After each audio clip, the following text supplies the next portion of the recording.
Hello বন্ধুরা, জ্ঞানজ্যোতি coaching সেন্টারের পক্ষ থেকে তোমাদের সকলকে জানাই আরও একবার স্বাগত।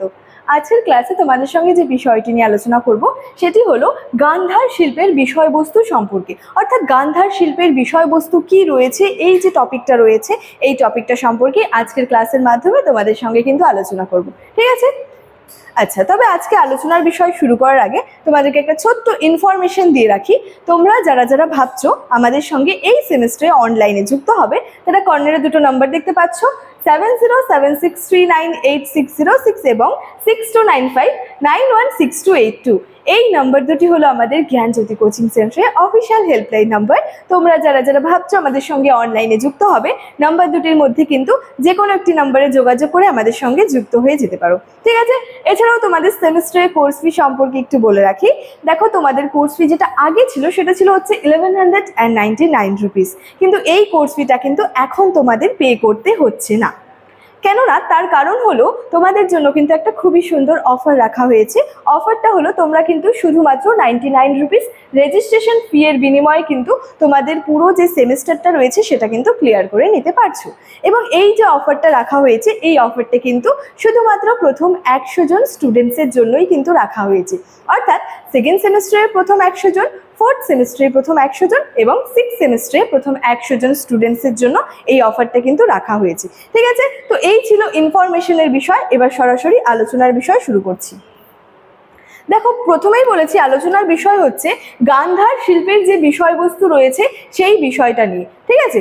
প্রথমে যে বিষয়টা রয়েছে সেটা হচ্ছে বুদ্ধ এবং বোধিসত্ত্ব। এখানে কি বলেছে দেখো, গৌতম বুদ্ধের জন্মদৃশ্য, সংসার ত্যাগ, ধর্মচক্র প্রবর্তন, ধ্যানমগ্ন, পরিনির্বাণ, অর্থাৎ এখানে মহাপরিনির্বাণ হবে। ঠিক আছে?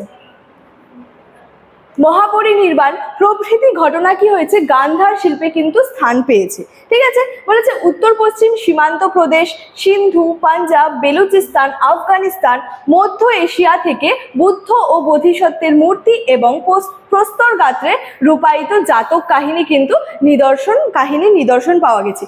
প্রস্তর গাত্রে অর্থাৎ পাথরের গায়ে। ঠিক আছে? পাথরের গায়ে কি হয়েছিল? রূপায়িত যে জাতক কাহিনীগুলি, সেগুলির কিন্তু নিদর্শন পাওয়া গেছে। বুদ্ধ এবং বোধিসত্ত্বের মধ্যে যে বিষয়টা রয়েছে, অর্থাৎ এই যে গান্ধার শিল্প রয়েছে বা গান্ধারা শিল্পকলা রয়েছে, এখানে কোন বিষয়গুলো স্থান পেয়েছে? দেখো, গৌতম বুদ্ধের জীবনের যে বিভিন্ন জীবনের সাথে জড়িত যে বিভিন্ন ঘটনাবলী রয়েছে, বিভিন্ন কাহিনী যেগুলি আর কি রয়েছে, ঠিক আছে, তার জীবন সংক্রান্ত, সেগুলি কিন্তু এই গান্ধার শিল্পের মধ্যে স্থান পেয়েছে।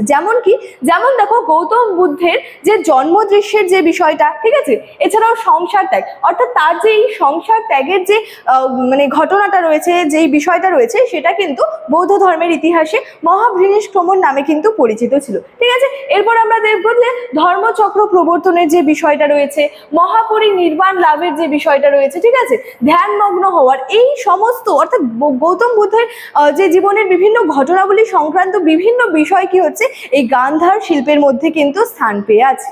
দ্বিতীয় বিষয়বস্তুর মধ্যে রয়েছে ধর্ম নিরপেক্ষ, অর্থাৎ ধনী ও সচ্ছল মানুষের গৃহসজ্জার উপকরণ রূপে নির্মিত হয়েছিল যে সুরাম ও নারী, পিঞ্জ রাধারিণী যুবতী, সদ্যস্নাতা রবণীর কেশগুচ্ছ থেকে জলপানরত ইত্যাদি মূর্তি।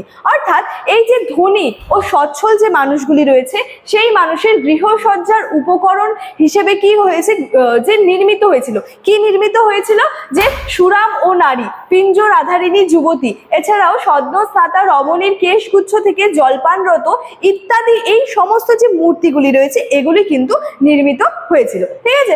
বলেছে এই সব মূর্তি সমকালীন নাগরিক সমাজের যে যৌবন চেতনার প্রতীক এবং নিপুণ শিল্পের আর কি পরিচয়টা কিন্তু বহন করে থাকে। ঠিক আছে? তারপরে রয়েছে হচ্ছে অশ্বারোহী মূর্তি।